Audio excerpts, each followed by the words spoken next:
Здравейте! Аз съм доктор Благородна Макева. А това е Вие питате, аз отговарям. В днешния епизод на моя YouTube канал съм решила да дам отговор на един и същи въпрос, който срещам през последните няколко дни в една Facebook група за взаимопомощ на пострадали от домашно насилие лица, която се казва "Не си сама". Тази Facebook група, на която аз самата съм член, наброява над 9000 души и е модерирана от Фондация Будителките. Една фондация, която работи за защита на лицата от домашно насилие и развива различни превентивни информационни кампании, също така насочени към защита от домашно насилие. Въпросът, който неколкократно срещнах и на който реших да запиша като видеоотговор епизод в моя YouTube канал е: имам издадена заповед за незабавна защита, но сега получавам призовка от съда и е насрочено ново дело, могат да отменят издадената заповед. Какво се случва? Да ползвам ли адвокатска помощ? Ще започна с отговора на втория въпрос. Да използваме ли адвокат в производствата по Закон за защита от домашно насилие? Да! Използвайте задължително правна помощ, защото производствата по Закон за защита от домашното насилие и въобще гражданските и наказателните производства в българския процес се отличават с бих казала, с сериозен формализъм, с специфични процедури, които изискват адекватно да бъдете съветвани, вие като пострадало лице и въобще като участник в това производство. Не го казвам, защото аз самата съм юрист, аз не съм адвокат, т.е. не може да ме ползвате като подкрепа в съда. Мога единствено да ви предоставя консултация, такава каквато прави в момента. Но ползвайте задължително правна помощ, мили момичета и момчета, пострадали от домашно насилие. Защото, както казах, процесът е формален, има специфични процедури и трябва да имате някой, към когото да адресирате такива въпроси, за да се чувствате спокойни и уверени в хода на производството. Това, което искам да подчертая, говорейки за правната помощ. Първо, има 3 варианта за ползване на правна помощ. Единият е да си наемете адвокат, т.е.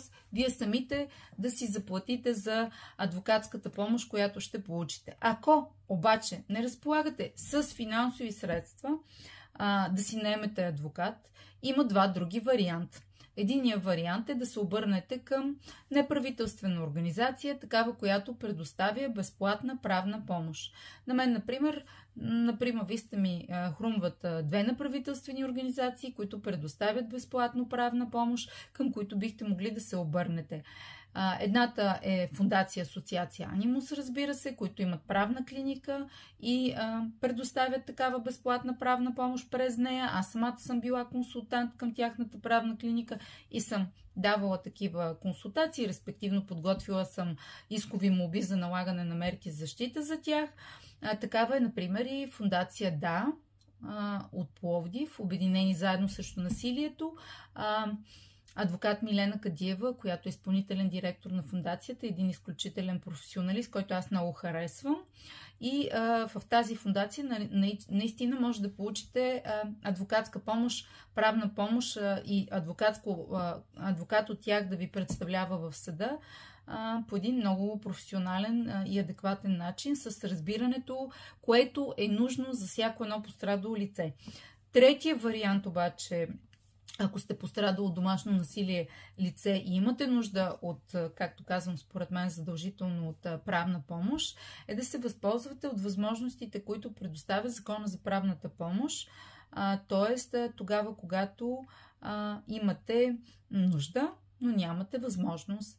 Това, което е важно да кажем, че в производствата по Закон за защита от домашно насилие съда допуска, т.е. съда, пред който се разглежда делото, допуска правна помощ, като съобразява и евентуалното състояние на зависимост на жертвата от извършителя, както и съдът, пред който е висящо това производство, има отправена искане за предоставяне на правна помощ, трябва да съобрази дали не е на лице състояние, което води до невъзможност от страна на пострадалото лице да използва притежаваното имущество, както и евентуално други обстоятелства, които препятстват съответно предоставянето на такава защита. Това, което искам да кажа, че Закона за правната помощ изрично предвижда правна възможност да се използва правна помощ от пострадалите от домашно насилие лица, тогава когато те не разполагат с средства и желаят да ползват адвокатска защита. Толкова за това дали ви е необходим адвокат.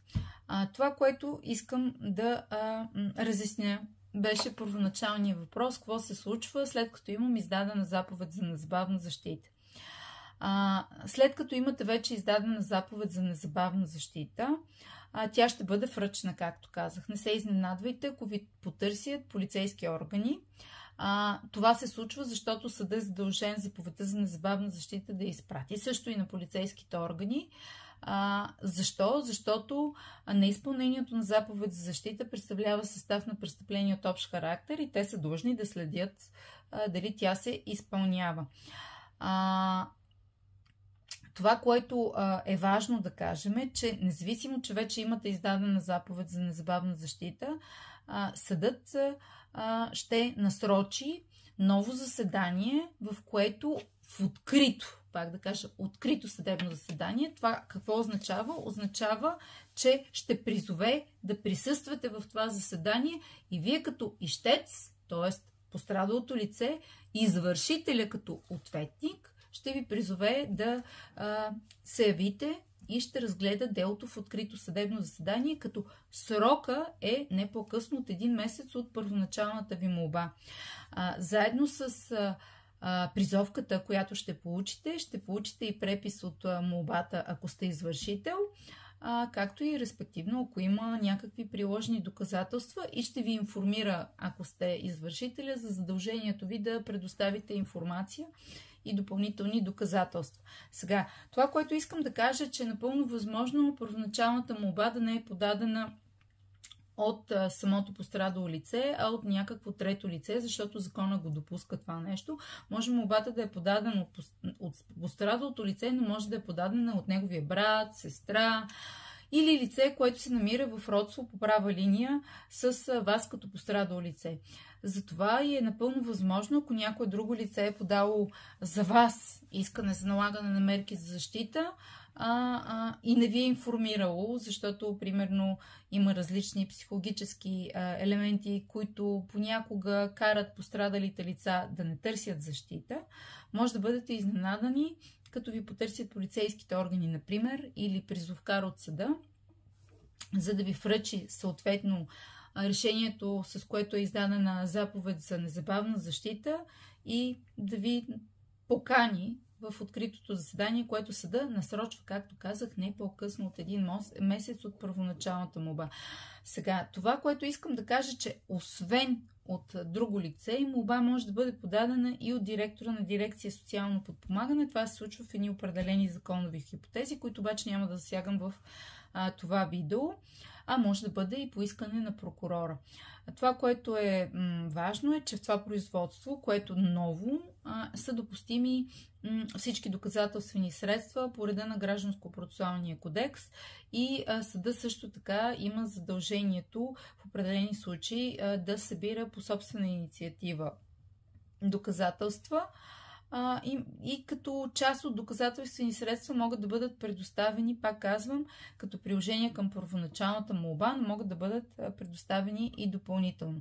Това са различни протоколи, например, доклади, оценки на риска, ако са били направени, други актове, които са били издадени от дирекцията социално подпомагане, от Министерството на вътрешните работи. Примерно, ако във вашата молба се съдържа информация, че вие и друг път сте търсили помощ и подкрепа от полицейските органи, съдът е задължен да изиска заверени преписи от всичките документи, които е възможно да се съдържат по преписките, по проверките, които са извършени от страна на полицейските органи. Другото нещо, примерно, ако във вашата молба съдържа информация, че вие многократно сте сигнализирали или пък за този акт, за който сезирате съда, сте сигнализирали единен номер 112, т.е. обаждали сте се на спешния телефон, на единния европейски номер, в този случай, съответно, съдът ще следва да изиска информация от страна на единен номер 112, т.е. от дирекция национална система 112, ще трябва да изиска от тях информация за постъпилите сигнали. Има едни карти, в които се съдържа тази информация. Ако в вашата молба първоначална също се съдържа информация, че вие посещавате някакви специализирани услуги, които са примерно в центровете за обществена подкрепа, ако сте ползвали медиация случайно в някакви други производства, които имате с това лице, защото е възможно да имате такива, също трябва да изиска информация. Съответно, в този случай органите, пред които е известно, че има информация, са длъжни незабавно да издадат заверени преписи за тези данни, които те разполагат като документация при тях, както при поискване от ваша страна, като пострадало лице, така и при поискване от страна на ваш представител или пълномощник, или пък съответно поискане на съда. Даже има и наказание, т.е. административна санкция в размер на 100 лева, ако това ваше искане не бъде удовлетворено. Сега, това, което искам също да обърна внимание, е, че ако не сте се сетили, но имате издаден протокол за полицейско предупреждение за предишен акт или пък за този същия акт, за който сезирате съда срещу извършителя на домашното насилие, Закона за Министерство на вътрешните работи предвижда възможност да поискате копия от него да ви бъде предоставено, но това става само при ваше искане към полицейските органи. Прави ви се такова копие и вие съответно може да го приложите копието към съда. Защо казвам, че е хубаво да предоставяте информация дори за актове на домашно насилие, които не са тези, за които сте сезирали съда за издаване на заповед за защита? Защото новостта, която има от тази година, е, че при разглеждане на делото и постановяване на решението, съдът е длъжен да взема предвид и актовете на насилие, които са извършени преди, ако има, разбира се, обаче доказателства за тях, които са приложени по делото. Защо трябва да го направи съда? За да може да индивидуализира мерките за защита, които ще бъдат наложени. Индивидуализацията на мерките за защита в какво може да се изрази? Мерките за защита първо биват различни. Вие може да сте поискали целият спектър от възможни мерки за защита, които закона предоставя, но съда да прецени, че не всички мерки за защита са така справедливо и пропорционално, нали, да бъдат наложени за конкретния случай. Отделно съдът може да индивидуализира размера, т.е. срока, за който налага мерките за защита. Мерките за защита могат да бъдат наложени за срок от 3 до 18 месеца. Съда може да прецени, че специално по отношение на този извършител не е необходимо да бъде максималният срок на действие и да определи по-кратък.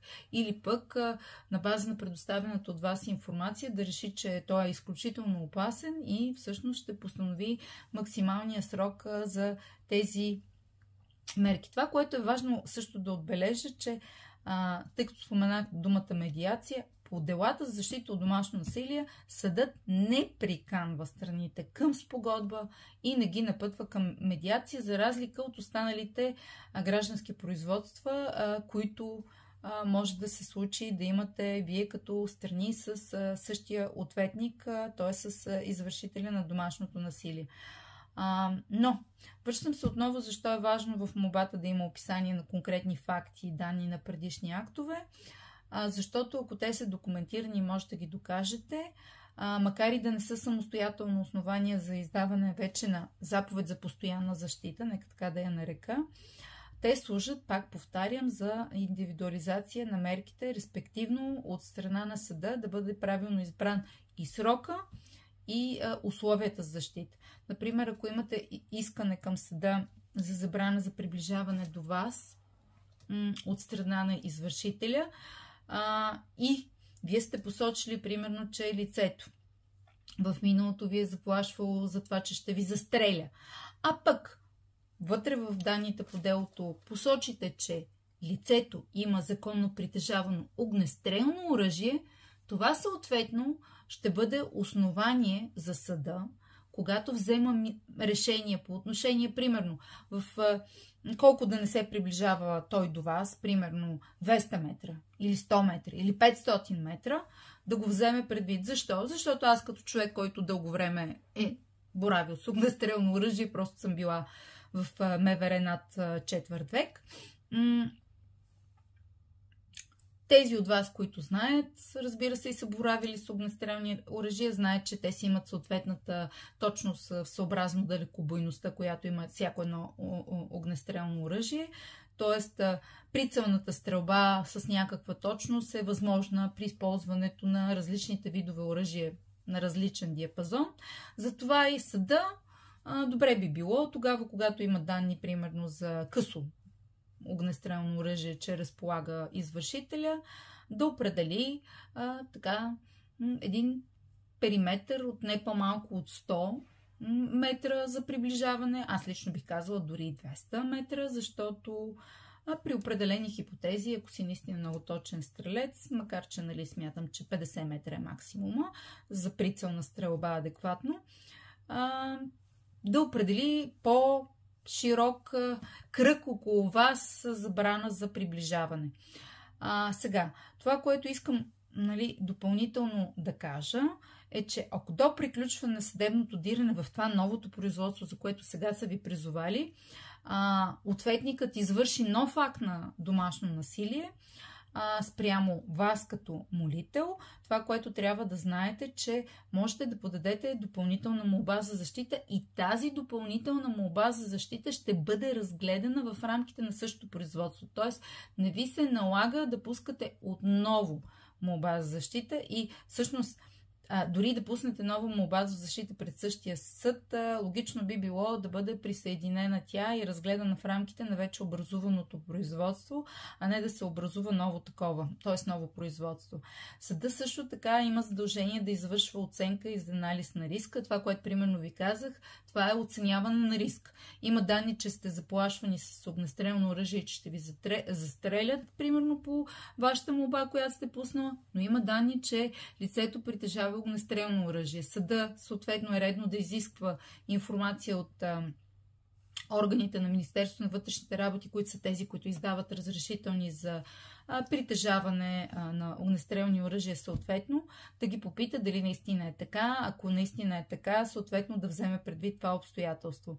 Ако в хода на това производство, което се развива пред съда, се вземе решение за налагане на мерки за защита, това, което е важно да знаете, че по реда на Закона за огнестрелните оръжия и боеприпасите и съответно пиротехническите изделия, по реда на който се издават тези разрешителни, органът, полицейския, който е издал, т.е. разрешително за носене на огнестрелно оръжие и притежаване, ще трябва да отнеме това разрешително за огнестрелно оръжие в рамките на 3 години. Лице, спрямо което има наложени мерки за защита по този закон, няма право да има разрешително за носене на огнестрелно оръжие, нека така да го кажа простичко.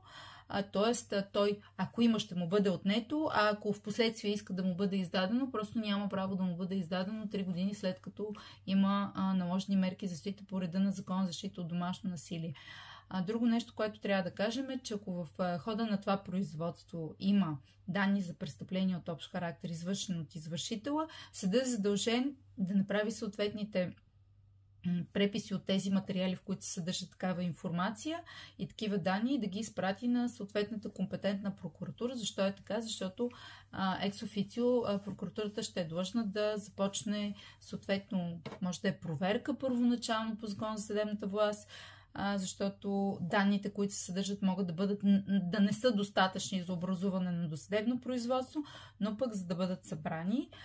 И другото, което искам да акцентирам обаче, че следва да знаете, че значителна част от най-често срещаните актове на домашно насилие са по-скоро престъпление от частен характер, не престъпление от общ характер. И затова и прокуратурата няма да образува съответно досъдебно производство. Респективно трябва да бъде подадена тъжба от пострадалия. В едни случаи се подава до прокуратурата, в други случаи до съда. И така, това, което обаче искам да завърша, е, че при издадена заповед за защита няма пречка пострадалия да подава нова молба за защита срещу същия извършител, ако той е извършил нов акт на насилие спрямо вас като пострадало лице, след като вече приключило съдебното дирене в първоинстанционното производство. Какво се случва, как завършва това първоинстанционно производство? Има два варианта: да бъде уважена вашата молба, респективно съдът да издаде заповед за защита, или съответно съдът да прецени, че няма да издаде съответно такава заповед. Когато имате вече издадена заповед за защита за незабавна, но съдът реши в второто производство, което вече се призовава на страните, че няма да издаде заповед за защита, ще бъде обезсилена заповедта за незабавна защита. Това е важно да го знаете.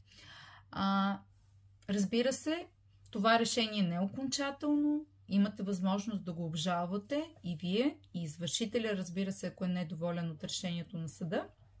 Ако то е във ваша полза, не в негова, разбира се. И обжалването става пред окръжния съд, като това може да се случи в рамките на 7 дни от постановяването на това решение в открито заседание, или пък от деня, в който е било посочено от съда. Това е една новост, между другото, в Закон за защита от домашно насилие, в който е било посочено от съда, че решението ще бъде обявено. Жалбата срещу решението в това производство се подава отново чрез съда, който е постановил решението, като това, което трябва да знаете, ако сте страната, която обжалва това съдебно решение, че трябва да я подадете заедно с препис за страната другата. Но най-важното, разбира се, за вас като пострадало от домашно насилие лице, че дори да има жалба, дори да се обжалва това решение на първоинстанционния районен съд пред окръжния съд, обжалването на това решение не спира изпълнението на съда.